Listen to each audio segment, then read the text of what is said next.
Greetings, YouTube model train people. I just wanted to make a quick video.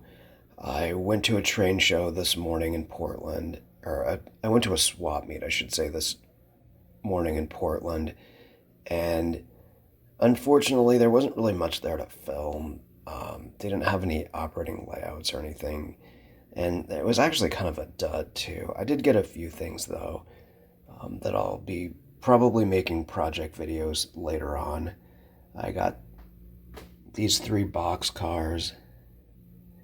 Um, I got this one for $5. It seems to be all there.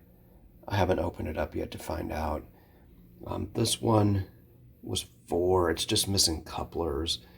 And this one was 3. It's missing a door. It's also got issues with both the couplers and the trucks.